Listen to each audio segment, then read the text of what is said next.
Il y a plusieurs centaines d'années, une guerre a éclaté entre tous les humains et les monstres du monde. La guerre a duré plus de 100 ans et tous se sont battus si longtemps qu'à la fin, ils ne se souvenaient même plus pourquoi ils se battaient. Lorsque la guerre a pris fin, ils ont décidé de vivre en paix puisqu'ils ne se souvenaient même plus de la raison pour laquelle ils se battaient. Et c'est ainsi que la paix entre humains et monstres est établie. Plusieurs années plus tard, le docteur humain Glenn Lidbeth et son assistant à moitié serpent, le Saphantite Neck. Ensuite, ce sont deux médecins spécialisés dans le traitement des monstres. Tous deux sont des médecins extrêmement compétents. Cependant, le docteur Glenn est un peu trop sérieux dans sa profession. L'homme ne se soucie pas de savoir jusqu'où il doit aller pour que ses patients soient en bonne santé. Et lorsqu'il s'agit de décence, il ne se soucie pas du tout si cela peut guérir ses patients. Après avoir vérifié la présence de bosses sur la poitrine nue d'une femme ministre, malgré la présence d'une femme médecin sur place, Glenn déclare que la femme était en fait malade parce qu'elle était enceinte. Il partage à juste titre son nom avec Glenn Cagmire de la série Family Guy. De même, pour une raison quelconque, dans cet univers, tous les monstres masculins sont en fait des monstres. Mais les femmes sont de belles femmes qui ne sont qu'à moitié monstres. C'est un peu suspect. Après avoir terminé les examens de sa clinique, Glenn reçoit une lettre de son maître, le docteur Tully, qui lui demande de se rendre dans l'arène voisine pour qu'il puisse s'occuper de ses patients pendant son absence. Tully est en fait une femme mi-humaine, mi-pieuvre qui est aussi un médecin réputé dans la région. Alors que Glenn est ravi d'aider son maître, Saphantite n'est pas très heureuse. Elle a le béguin pour Glenn, et n'aime pas qu'il s'attache à ses patientes. Et Glenn a toujours beaucoup de patientes. Lorsque les deux médecins atteignent l'arène, ils découvrent que les patientes sont des athlètes féminines qui participent au tournoi de l'arène. L'une de ces patientes est Isalia, un centaure, qui est l'unique héritière de Cynthia Transportation. En examinant Isalia, Glenn se rend compte qu'elle n'a rien d'anormal et qu'elle va parfaitement bien. Glenn la laisse partir et va examiner ses autres patients une fois la journée de travail terminée, mais juste au moment où ils partent.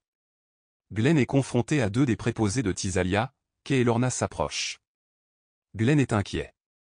Elles lui disent qu'il y a sûrement quelque chose qui ne va pas avec Tisalia, puisqu'elle n'a pas gagné un seul match dans l'arène depuis un mois maintenant.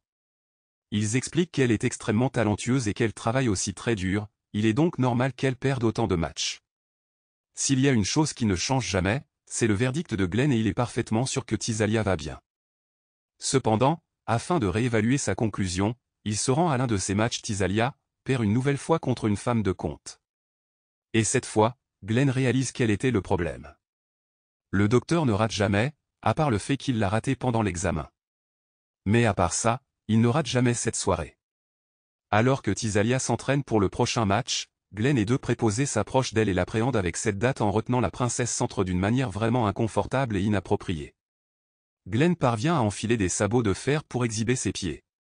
Très attachée à son héritage royal, elle s'était abstenue d'utiliser des sabots de fer, c'est pourquoi son équilibre était rompu et qu'elle perdait. Lors du match, Tisalia est très en colère contre eux pour leur ingérence. Mais aussitôt, le lendemain, elle gagne un match au stade après 10 défaites consécutives. Vous vous demandez probablement tout comment un monstre serpent et un humain ordinaire sont devenus amis et collègues. Il s'avère que pendant la guerre, le Saphantite a été amené dans la famille de Glenn comme otage afin que sa famille ne revienne pas sur l'accord qu'elle avait passé avec les humains. Pendant cette période, les deux sont devenus de très bons amis jusqu'à ce que la guerre soit terminée et qu'elle soit renvoyée chez elle. Plus tard, par chance ou par hasard, elles ont fini par fréquenter la même faculté de médecine et ont repris contact. Un jour, le docteur Glenn et le docteur Saphantite font du shopping sur les voies navigables du métro construites par la dragonnière Scotty Dragonfelt. La ville entière est en fait une copie de Venise et est construite sur une grande étendue d'eau. Ils doivent traverser la ville en bateau et pour faire exactement cela. Saphantite, qui est clairement amoureux de Glenn, est très heureux qu'ils soient venus ensemble pour faire du shopping. Mais pour Glenn, ce n'est rien d'autre qu'un petit voyage pour s'approvisionner, alors que les deux arrivent à la boutique juste à l'extérieur. Une dame sirène commence à les qualifier de couple mignon et les appelle vers elle. Saphantite est excitée par elle, les qualifie d'amoureux et force Glenn à l'emmener vers la sirène. La sirène? Lula s'avère être une chanteuse qui chante pour les amoureux et les gens qui la paient, aussi. Mais elle met l'accent sur les amoureux. De toute évidence, elle était un meilleur homme d'affaires. Glenn, réalisant que quelque chose ne va pas, demande une chanson mais ne lui paie que 2 pièces de cuivre au lieu de 3. Ou un bilan de santé gratuit au lieu de la 3e pièce de cuivre. Comme Glenn l'avait prédit, la fille ne peut pas terminer la chanson entière et commence à tousser à mi-chemin. Quelle arnaque! Cependant, il s'avère qu'elle avait une sorte de maladie, Glenn la diagnostique et remarque des cloques à l'intérieur de sa bouche. Glenn procède alors à la vérification des compétences de la sirène de la manière la plus bruyante possible. C'est vraiment la bonne méthode? Il ne devrait pas y avoir un équipement pour ça? Quoi qu'il en soit, il découvre que Lula passait trop de temps hors de l'eau, ce qui explique pourquoi elle souffrait d'une inflammation des branchies et était incapable d'être plus performante hors de l'eau. Lula leur explique que depuis la disparition de son père, elle était obligée de travailler 12 heures par jour et ne pouvait donc pas passer trop de temps dans l'eau. Juste à ce moment-là, un garçon humain tombe dans la rivière et au milieu de leur conversation. Lula saute dans l'eau pour sauver l'enfant. Quand elle sort avec l'enfant, elle est si fatiguée. Alors que les médecins lui font un massage cardiaque, Lula se glisse à nouveau dans l'eau. Mais à la place, elle commence à se noyer. C'est exact, mesdames et messieurs. Une sirène commence à se noyer dans l'eau. En réalisant cela, Glenn saute dans l'eau pour sauver Lula, l'embrasse pour faire entrer de l'air dans son corps et faire fonctionner ses branchies. Tous deux sont alors sauvés par la saphantite, qui utilise sa longue queue pour les sortir de l'eau. Quelques jours plus tard, il s'avère que Lula va très bien maintenant. Elle a même trouvé un emploi dans la salle du conseil municipal de Maria Waterway et y chante tous les jours, ce qui lui permet de gagner plus qu'assez d'argent pour sa famille. Après tous les tests de culpabilité effectués par Glenn, il semble que Lula ait développé une attirance pour le docteur. Il y a certainement de la magie dans ses mains. Quelque part dans les voies navigables du métro. Une femme est vue en train de poursuivre des bandits. Elle poursuit les hommes dans les rues quand soudain elle tombe dans une embuscade. Le lendemain, après que Gwen et Saphantite aient fini de soigner une fille mince qui semble un peu trop attirante pour un slim, ils sont abordés par une dame, Scotty et son petit ami, Kunexeno. Scotty est une fille mi-dragon, mi-humaine, tandis que son serviteur, selon elle, est un golem humain fait de plusieurs centaines de parties d'humains mélangées. Elle était en fait un monstre de Frankenstein. Scotty a parlé d'une voix très basse, et donc Kunis a parlé pour elle. En gros, le combat qui a eu lieu la nuit dernière était entre Kuné et quelques bandits, et pendant ce combat, elle avait perdu un bras. Scotty voulait que les médecins retrouvent son bras et le recollent. Immédiatement, quand Scotty part, Kuné refuse l'aide de Glenn. Elle a eu un bon nombre de médecins dans sa vie qui semblent lui avoir donné beaucoup de mauvais souvenirs, et donc elle déteste les médecins en général, ignorant négligemment le fait que Saphantite était aussi un médecin. Elle dit à Glenn de rester loin d'elle et qu'elle cherchera ses mains toute seule. Une fois de plus, alors que Connie marche dans les rues, elle se rend compte que les mêmes bandits qui lui avaient tendu une embuscade étaient également là et décide de les suivre.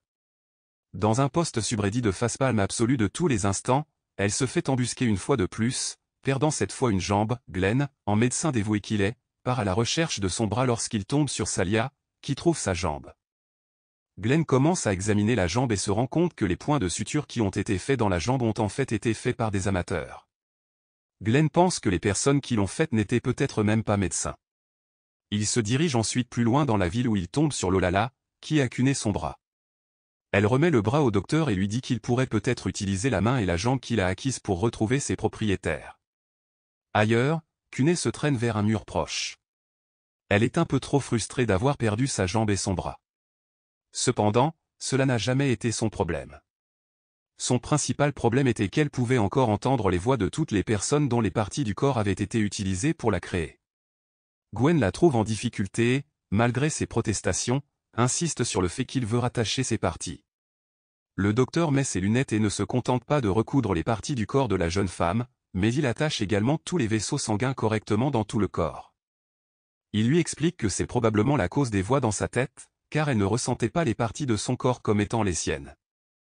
Comme tous les autres patients jusqu'à présent, Kuné est aussi suspicieusement excitée pendant qu'elle reçoit son traitement du docteur. Après que Gwen ait terminé, Kuné le remercie malgré sa haine des médecins, car elle croit que Glenn est différent.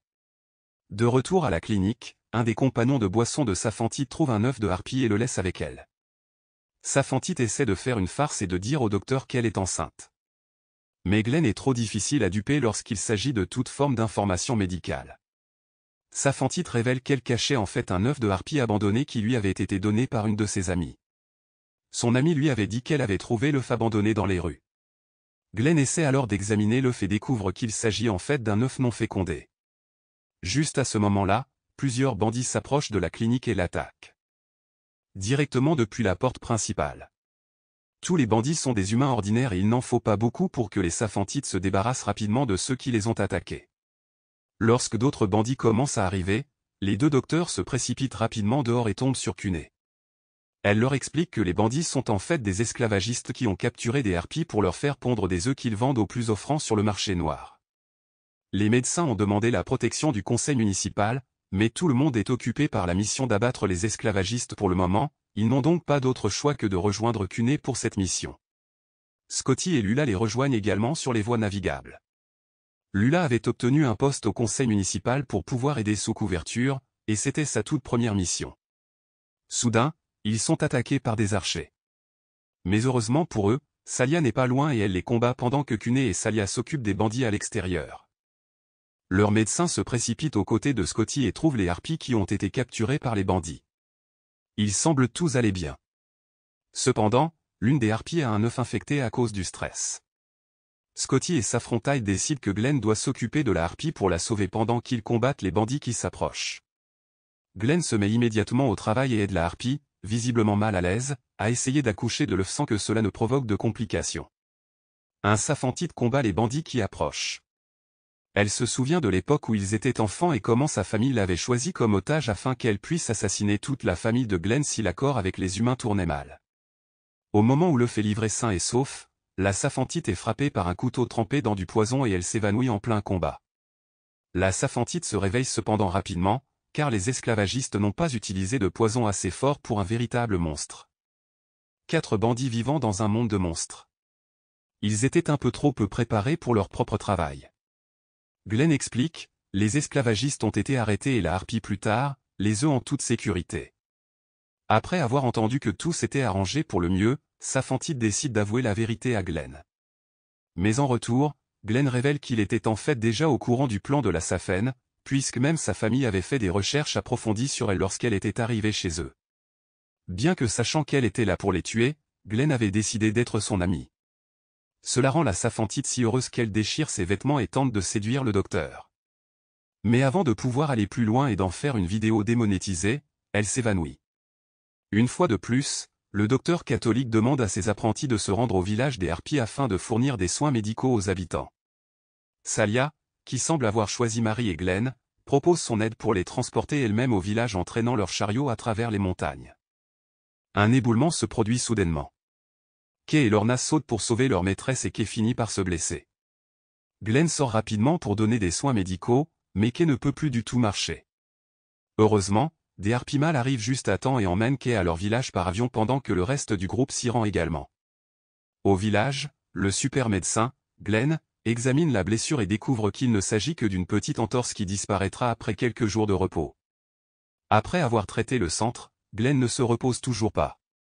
Presque tous les habitants du village ont un problème ou un autre et se présentent à la clinique temporaire qu'ils ont établie après avoir terminé les examens de la journée. Glenn sort prendre l'air et rencontre Lorna, qui semble un peu déplacée. Elle leur dit qu'elle était là avec Salia, mais que sa maîtresse n'est pas là à cause de la blessure de Kay. Elle est devenue extrêmement distraite et a également failli faire échouer les négociations de Salia pour employer les harpies comme transporteurs aériens.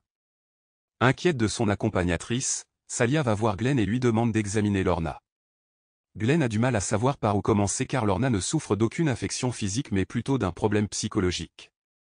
Il en discute avec le Saphantide qui lui dit que Lorna a peut-être un complexe de domination et qu'elle a besoin d'être contrôlée pour se sentir en sécurité et à l'aise, dans le but de guérir le centre. Glenn sort alors une astuce tout droit sortie d'un des livres des délits d'agression, en l'attachant de la tête aux pieds et en lui bandant également les yeux.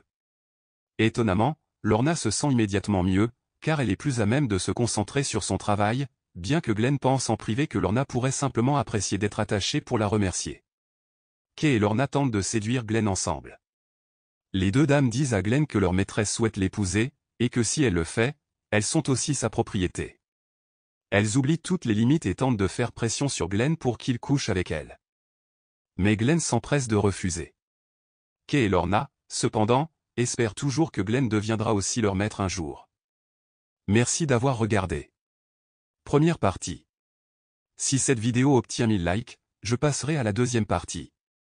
Passez une bonne journée. Partie. Passez une bonne journée. partie.